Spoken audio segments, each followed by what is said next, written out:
मैं इस कार्यक्रम के अंदर अपनी पार्टी का प्रचार नहीं कर रहा, लेकिन वास्तविकता जरूर बता रहा हूं।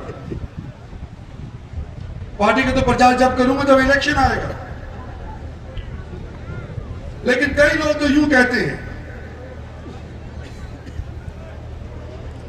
कि भाई हमने पार्टी बनवाई। आज सरकारी अफसर भी देख लो, जो लोग हुड्डा साहब के गैल रहा करते,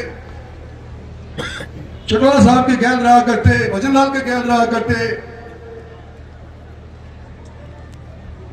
उनकी तारीफ करा करते, आज उन्होंने कहा कि महारो तो दादो आरएसएस को थो,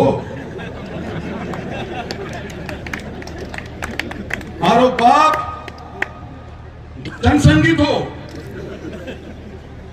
और हम बीजेपी का संग। मैं गलत कह रहा हूं?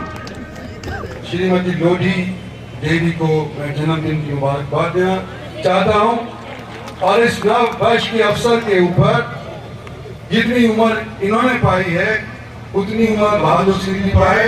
और आप सब साथी जन जो यहाँ पे आए हैं, 100 साल आप सब लोग जिए।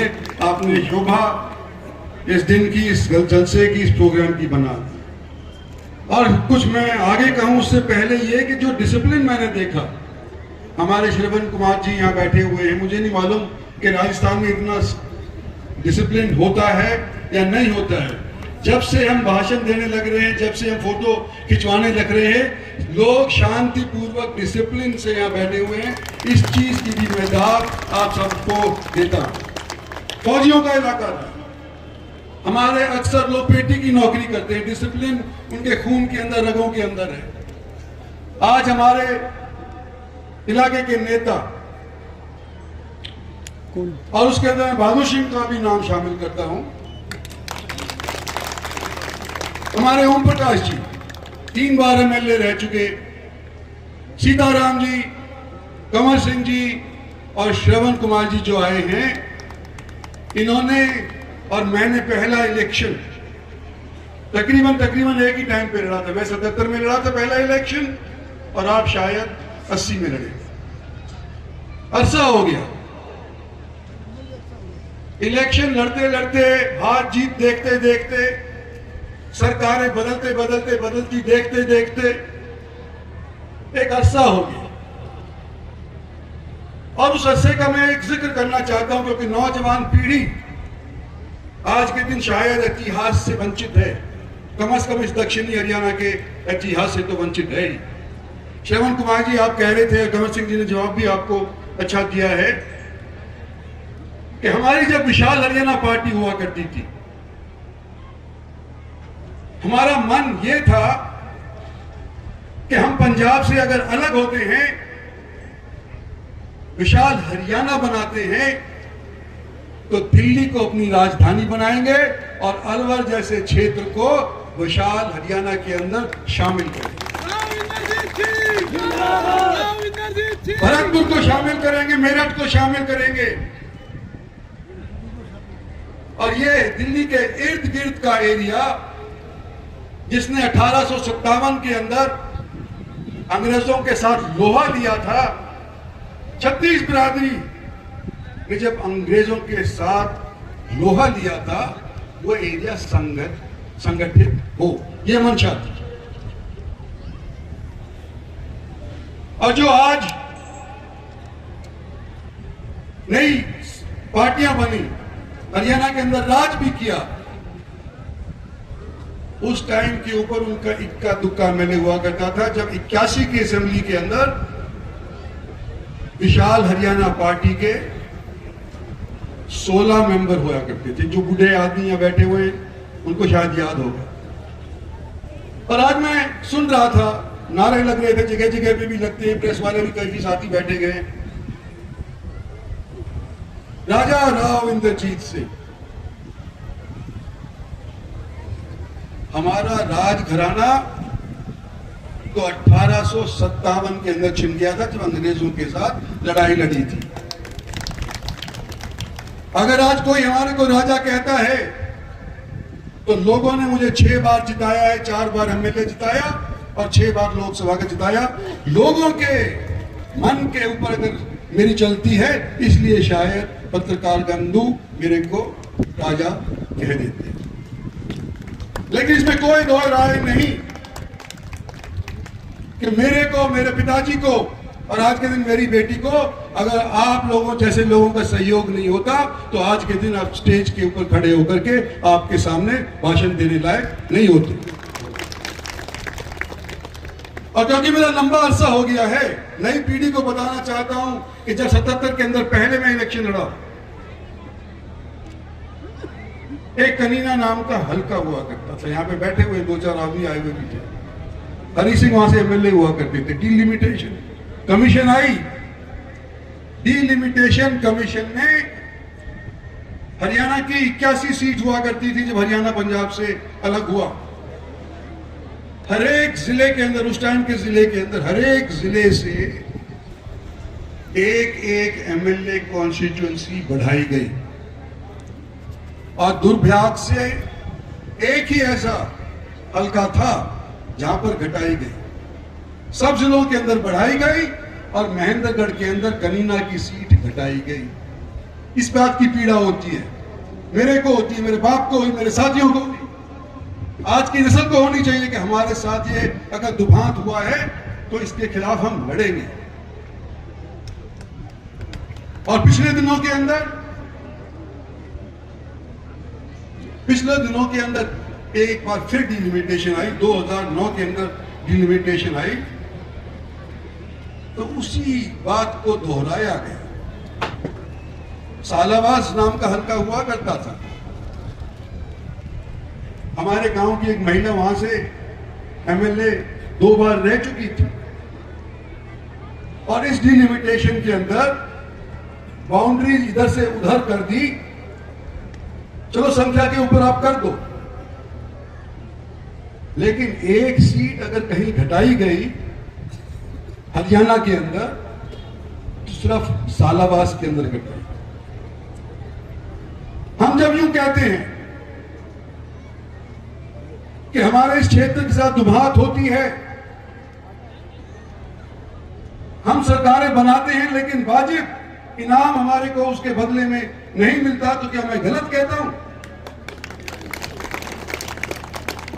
और लोग यूं कहते हैं कि इंद्रजीत सिंह अगर चीफ मिनिस्टर से नहीं लड़ता तो हमारे फीत लग जाती,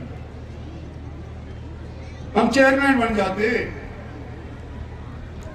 हम शायद मिनिस्टर बन जाते। अरे मैं यूं कहता हूं कि अगर हम पार्टी किसी का साथ नहीं देते तो ये पार्टी सत्तासीन नहीं होती। तुम कहां के हो?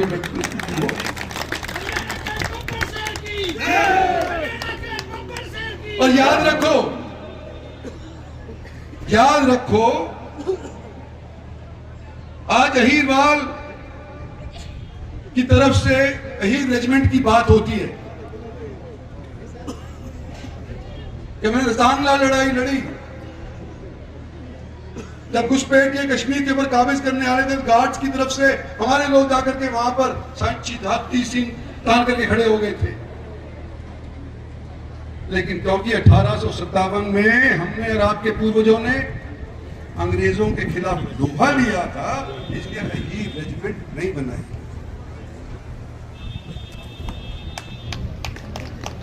पर इसलिए नहीं कि हम हार गए, आगे पीछे फिर बनेगी, फिर प्रयास करेंगे। जब तक जिंदा हैं तब तक दम है, तब तक कोशिश करेंगे। कोशिश करना हमारा फर्ज है और फैसला ऊपर वाले के हाथ के अंदर है, हमारी पार्टी वालों के हाथ के अंदर। साथियों, मैं पहली बार जब इलेक्शन लड़ा, दोबारा से दोहरा रहा हूं मैं जी, जिस गांव में मैं जाता था और स्कूल बनवा,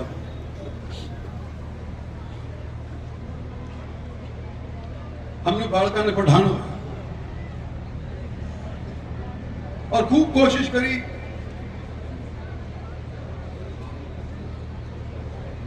स्कूल कम बने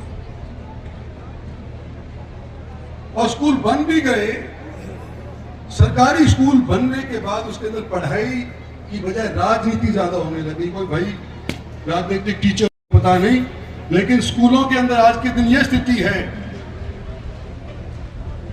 कि टीचर तो बन जाते हैं, 1-1 लाख रुपया कमा लेते हैं महीने का, लेकिन पढ़ाई के ऊपर ध्यान नहीं देते, बच्चों को पढ़ाई नहीं करते। यही वजह है कि आज के दिन बच्चों की नफरी प्राइवेट स्कूल्स के अंदर ज्यादा है और सरकारी स्कूल के अंदर कम है। क्या मैं गलत बोल रहा हूं? और जिन्होंने ये बेड़ा उठाया बच्चों को पढ़ाने का, उनमें से एक हमारे यहाँ साथी बहादुर सिंह भी हैं, जिनको मैं शाबाशी देना चाहता हूं, धन्यवाद करना चाहता हूं कि आपने ये जो बेड़ा उठाया, आज के दिन सबसे ज्यादा बच्चे हरियाणा के अंदर, हरियाणा पब्लिक सर्विस कमीशन के माध्यम से हो, एसएस बोर्ड के माध्यम से हो, बिना इंटरव्यू के काबिलियत के ऊपर अगर सुनिश्चित किए जाते हैं, सिलेक्ट किए जाते हैं, तो हमारे महेंद्रगढ़ दक्षिण हरियाणा के लोग सिलेक्ट किए जाते हैं, जो एक जमाने के अंदर एक चपरासी बनने के लिए भी हैसियत नहीं रखते थे, क्योंकि सरकार दूसरों। आप मेरे से कह रहे हैं कि बहादुर सिंह को कोई ऐसा आशीर्वाद दूं आगे के लिए काम आए। भाई बहादुर सिंह और मैं तकरीबन एक उम्र के में आशीर्वाद देने लायक नहीं, लेकिन तो साथी बनाने लायक तो हूं। भला आदमी है। और एक सिर्फ इनकी बता देता चाहता था, देखो राजनीति के अंदर अनेक लोग ही कभी इस पार्टी से, कभी उस पार्टी से, कभी पार्टी के अंदर इस पक्ष के उस पक्ष के बन जाती है। और मेरा 47 साल का एक्सपीरियंस है।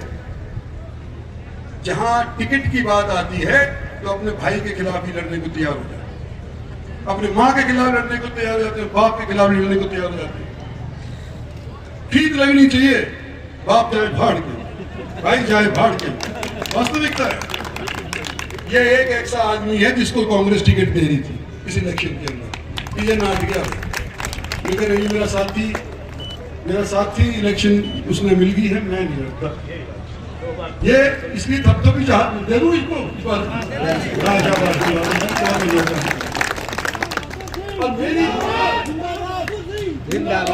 और मेरे देखो जो ताकत मुझे मिली, आप लोगों से मिली है, अपने साथियों से मिली है, और इस ताकत को मैंने अपने निजी स्वार्थ के लिए इस्तेमाल नहीं किया। आज मैं फिर इस स्टेज पे कह रहा हूं, डिलिमिनेशन तीसरी बार मेरी राजनीतिक जिंदगी के अंदर होने जा रही है। हल्के बढ़ेंगे, लोकसभा आज हरियाणा के अंदर 10 है, हो सकता है 13 हो जाए। विधानसभा हरियाणा के अंदर आज के दिन शायद बढ़ करके 113 या 115 हो जाए, आज 90। नई पौध हमारे को तैयार करनी पड़ेगी, नौजवानों को तैयार करना पड़ेगा, और उसको तैयार करना पड़ेगा जो पिछलक्कू ना हो।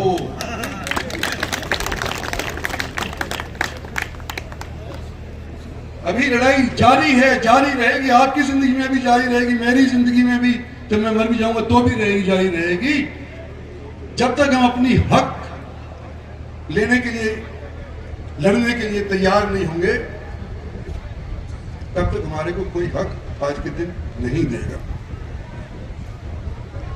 हमारे को सौभाग्य से कई दशकों के बाद एक मेजॉरिटी की सरकार हासिल हुई है। सन 14 ने कायाकल्प कर दी जनता ने। नरेंद्र भाई मोदी को प्रधानमंत्री बना दिया, उसके नाम पे जीती भारतीय जनता पार्टी, इसमें कोई दो राय नहीं। ये तो भारतीय जनता पार्टी तो कई बार पहले भी लड़ ली थी, लेकिन जीत क्यों नहीं हासिल करी? मुझे वो भी दिन याद है जब मैं एमपी हुआ करता था, भारतीय जनता पार्टी के केवल लोकसभा के अंदर 2 एमपी हुआ करते थे। जिस दिन नरेंद्र मोदी को डिक्लेयर किया गया इस संगठन ने, उस दिन ही भारतीय जनता पार्टी की किस्मत बदल गई। तीसरी बार देश के अंदर अगर एक सरकार मेजोरिटी की बन की आई है तो वो बदौलत है नरेंद्र भाई मोदी।